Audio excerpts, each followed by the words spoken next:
माना कि औरों के मुकाबले कुछ ज़्यादा नहीं पाया मैंने, पर खुद गिरती और संभलती रही, किसी को गिराया नहीं मैंने। सफ़र में मुश्किलें आए तो हिम्मत और बढ़ती है, अगर कोई रास्ता रोके तो ज़रूरत और बढ़ती है। अगर बिकने पर आ जाओ तो घट जाता है दाम अक्सर, अगर ना बिकने का इरादा हो तो कीमत बढ़ जाया करती है।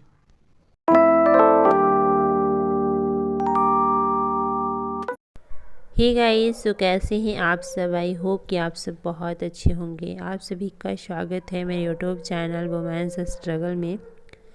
सुबह के 7:07 हो रहे हैं और मेरी पढ़ाई अभी से स्टार्ट हो रही है।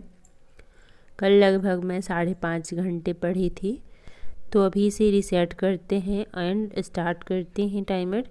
और इसके बाद यहाँ पे मैं फिज़िक्स का क्लास करूँगी, जो कि मुझे 31 तक कंप्लीट करना है। सो गाइस, सबसे पहले मैं अपना इंट्रो देती हूँ, बिकॉज़ मेरे से न्यू लोग जुड़ रहे हैं तो उनको पता नहीं होगा कि मैं क्या कर रही हूँ। बिकॉज़ मैं कंटिन्यूअस, या फिर मोस्टली यही होता है कि लोग वीडियो स्टार्ट करते हैं, फिर उसमें क्या करते हैं नहीं करते हैं, क्या पढ़ते हैं, या फिर मोटिवेशनल लाइन कुछ बताते हैं, लेकिन हम इंट्रो नहीं दे पाते हैं हर वीडियो में। फिर पता नहीं होता है और उसके लिए हमें पूरी वीडियो देखना पड़ता है, चैनल चेक करना पड़ता है कि हम क्या कर रहे हैं, किस चीज़ की पढ़ाई कर रहे हैं, नहीं तो लोग कंफ्यूज होते हैं। तो सबसे पहले मैं बता दूं कि फ़िलहाल मैं बीपीएससी का कोर्स कंप्लीट कर रही हूं, जो कि 31 तक एक्सपायर हो जाएगा। बीपीएससी का कोर्स मैंने पूरा नहीं किया है, बस इससे मैंने हिस्ट्री किया है, वो भी प्राचीन और आधुनिक, और अभी फिजिक्स कर रही हूँ।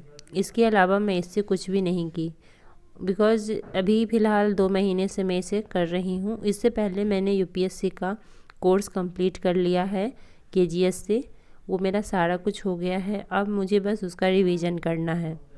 मैं यूपीएससी की प्रिपरेशन कर रही हूँ और इस बार मैंने बीपीएससी का भी एग्ज़ाम दिया था, लेकिन उसके लिए अभी मुझे रिवीजन की ज़रूरत है, जो कि मेरे से मिस्टेक कहाँ हुआ है। करंट अफेयर्स, मुझे करंट अफेयर्स पढ़ने में बिल्कुल भी मन नहीं लगता है, और यही सबसे बड़ी मिस्टेक है। किसी भी एग्ज़ाम के लिए करंट अफेयर्स ज़रूरी है, चाहे वो यूपीएससी हो या फिर बीपीएससी हो। तो करंट अफेयर्स के क्वेश्चन बहुत कम मैंने सोल्व किया बीपीएससी में, बाकी जो मैंने पढ़ा वो तो मैंने सोल्व किया। फ़िलहाल अभी 31 तक मैं फ़िज़िक्स को कंप्लीट करना चाहती हूँ, और कंप्लीट मैं कर भी लूँगी। उसके बाद फिर मेरी पढ़ाई फिर जनवरी से अलग सिरे से होगी, यानी कि मेरा कोई अलग स्ट्रेटजी रहेगा, और उसके बाद मैं नए तरीके से अपनी स्टडी करूँगी। बिकॉज़ अभी तक मैं सिर्फ कोर्स कंप्लीट करने में लगी हुई थी, और खुद से मैं बहुत कम पढ़ पा रही थी, बिकॉज़ मुझे था कि मेरा कोर्स जल्दी से कंप्लीट हो जाए। और अब मेरे पास सारे नोट्स हैं, पीडीएफ है, और मुझे खुद से भी नोट्स अभी तैयार करने हैं। लेकिन पढ़ाई के साथ साथ, यानी कि book, NCERT book, standard book and notes, PDF, सब कुछ जब अवेलेबल हो जाता है इंसान के पास, तो फिर बस उसका रिवीजन करने का रहता है और क्वेश्चन सोल्व करने का। तो मैं अब यही करूँगी, मेरा यही काम है।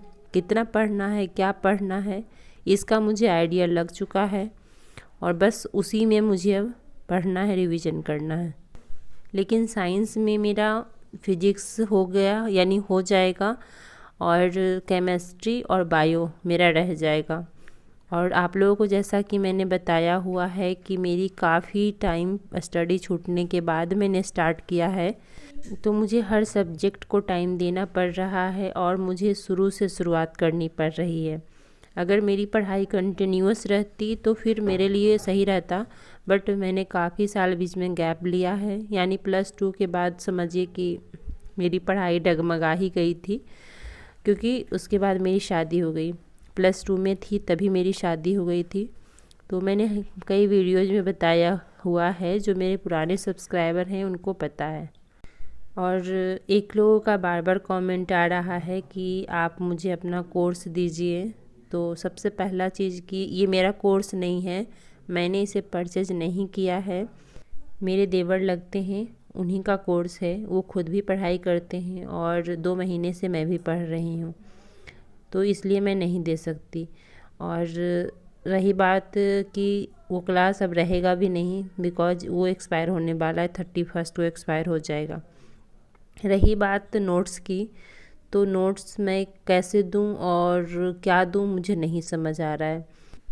कैसे मैं आपकी हेल्प करूं, समझ नहीं आ रहा मुझे। मम्मा आ जाए। पी लिया दूध। अब क्या करेंगे ये? और पिएगा? हाँ। और पिएगा लगता है। आती हूँ लेके, ठीक? चोट लगेगा, ऊपर उठिए। हाँ। और पिएगा जी? और लेके आ जाती हूँ। भूख लगी। अभी मॉर्निंग के 10:30 बज रहे हैं और दोबारा मैं अभी पढ़ने बैठी हूँ। और ये लोग पप्पी लेके आए थे बाहर से, यानी कि यहाँ पे ना 5-6 बच्चा दिया है, तो उसी को एक उठा के मेरी बेटी लेके आई थी कौशिकी, और वो बहुत ही ज़्यादा चिल्ला रहा था। फिर मैंने उसे दूध दिया और फिर दूध उसने आराम से पिया और उसके बाद फिर वो सो गया। और सो गया तो उठा तो फिर से चिल्लाना शुरू कर दिया और इतना ज़्यादा चिल्लाने लगा। उसकी माँ गुस्से में आ गई और फिर मेरा स्लीपर लेकर के चली गई। मैंने बोला इतना चिल्ला रही है, इसको प्लीज़ दे आइए अपनी माँ के पास, नहीं तो चिल्लाते रहेगी। और बहुत ही ज़्यादा चिल्ला रही थी, फिर उसे मैंने भेज दिया। हाँ, तो मैं बता रही थी आप लोगों से कि मेरा बायोलॉजी और केमिस्ट्री रह जाएगा, मैंने वो नहीं किया। मेरे पास अब टाइम नहीं है क्योंकि एक्सपायर हो जाएगा क्लास, तो फिर देखती हूँ कि यूट्यूब से कर लूँगी। क्योंकि मैंने तो साइंस पढ़ा है, लेकिन काफ़ी टाइम हो गया, मैं +2 में ही साइंस पढ़ी थी, तो काफ़ी साल हो गए। एक बार जब तक मैं नहीं पढ़ूँगी तो थोड़ा तो टफ़ है मेरे लिए, मुश्किल है, बिकॉज़ मेरा पढ़ा हुआ है, तो एक बार अगर मैं पढ़ लूँगी तो फिर वो रिकॉल हो जाएगा।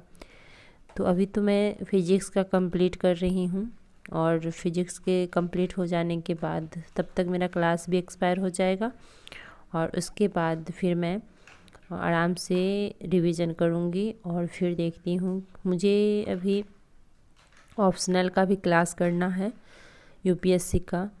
अभी ना फ़िलहाल जब से एग्ज़ाम दे कर के आई हूँ, बहुत ही ज़्यादा मैं कंफ्यूज्ड हूँ। समझ नहीं आ रहा है कि मैं सिर्फ बीपीएससी पे फोकस करूँ या मैं जो टारगेट लेकर के चली थी यूपीएससी का, यूपीएससी करूँ। मैं पता नहीं क्यों कंफ्यूज्ड हूँ, समझ नहीं आ रहा है, लेकिन मैं हूँ। बिकॉज़ मुझे ऐसा लग रहा है कि बीपीएससी बहुत इजी है और मुझे बीपीएससी पे ही फोकस करनी चाहिए।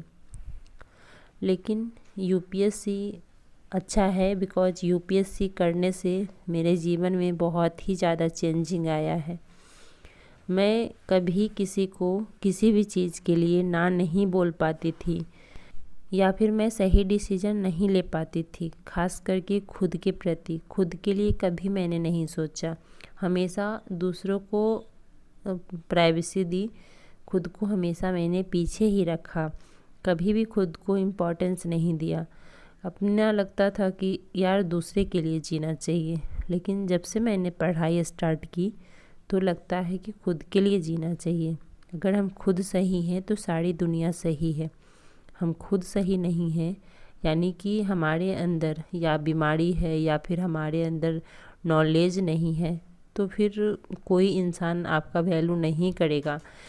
यानी इसका मतलब है कि आप जब तक अपनी वैल्यू नहीं करेंगे, कोई दूसरा आपका वैल्यू नहीं करेगा। आप पहले खुद को प्यार करना सीखिए, उसके बाद ही आप किसी और से उम्मीद करिएगा।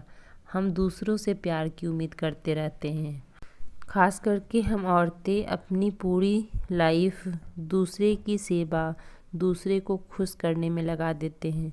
अंत में हमारे पास कुछ भी नहीं रहता है, बिकॉज़ हम सोचते हैं कि अगर हमने अपने लिए कुछ सोचा या फिर पढ़ाई की या कुछ और काम किया तो हमारे बच्चों को कौन देखेगा, घर में हस्बैंड को कौन देखेगा। तो बस यही होता है, हम दूसरे के लिए सोचते रहते हैं जीवन भर, और फिर लास्ट में हमारे हाथ में कुछ भी नहीं रह जाता है। मिलते हैं आप लोगों से एक नए वीडियो में, तब तक के लिए बाय बाय, टेक केयर।